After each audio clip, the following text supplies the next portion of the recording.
corbeau. Que vous êtes joli, que vous me semblez beau. Sans mentir, si votre ramage se rapporte à votre plumage, vous êtes le phénix des hôtes de ces bois. À ces mots, le corbeau ne se sent pas de joie, et pour montrer sa belle voix, il ouvre un large bec, laisse tomber sa proie. Le renard, sans saisir, dit: mon bon monsieur, apprenez que tout flatteur vide dépend de celui qui l'écoute. Cette leçon vaut bien un fromage sans doute.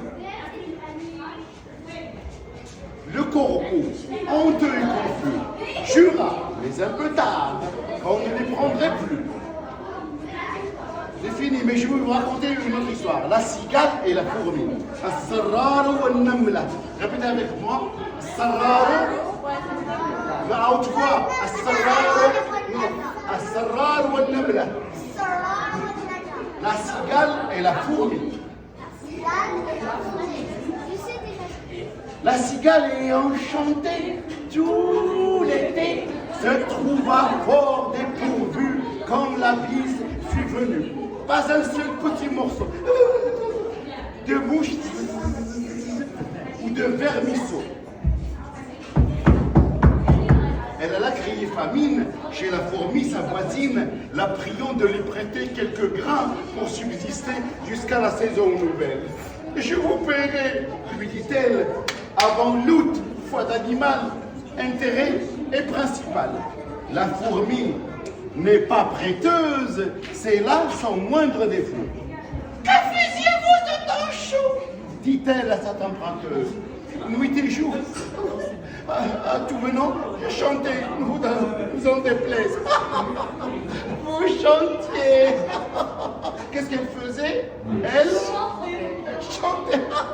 J'en suis fort aise. Eh bien, dansez maintenant.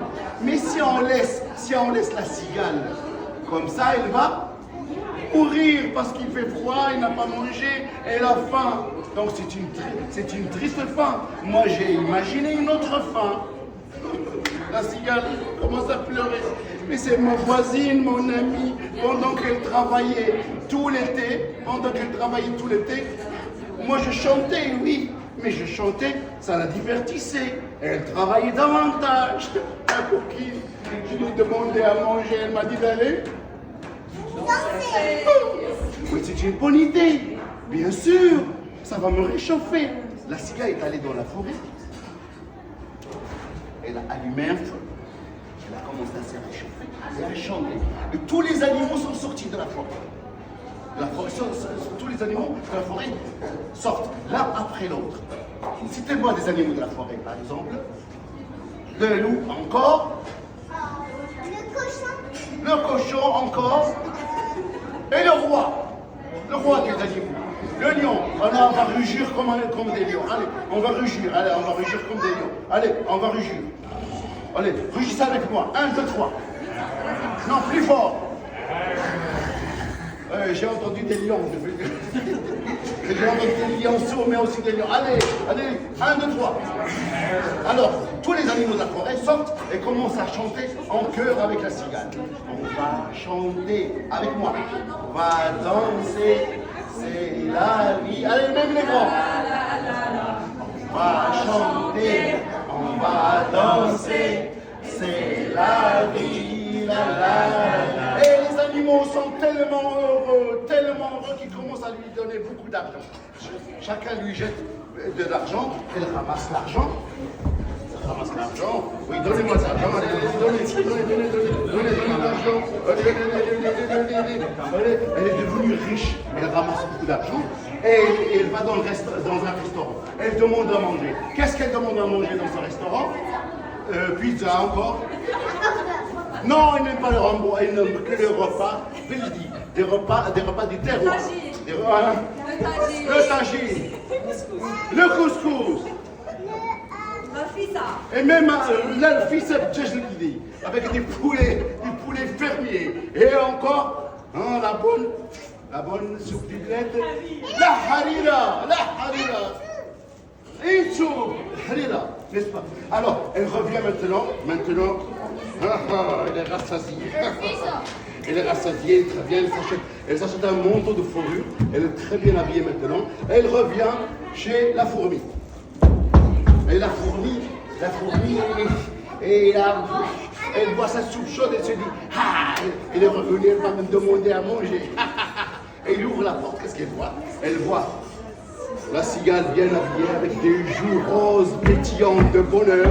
Et là, la cigale lui dit, ah toi, le msimima, oui, toi tu n'as pas voulu me donner à manger, tu n'as pas voulu m'aider alors que j'étais dans le besoin. Mais moi, je t'aiderai. Parce que moi, je ne laisse jamais tomber mes amis. Tu ne voulais pas me donner à manger, tu m'avais dit d'aller danser. Et c'est grâce à la danse et à la musique que je suis devenu très riche. Et je t'invite la prochaine fois, si tu veux. Mais essaie de t'habiller, parce que tu n'es pas bien habillé. Toujours tu portes ces habits. Essaye de t'habiller. Va dans un salon. Fais-toi belle et reviens. Allez, au revoir. Voilà. Et c'est fini.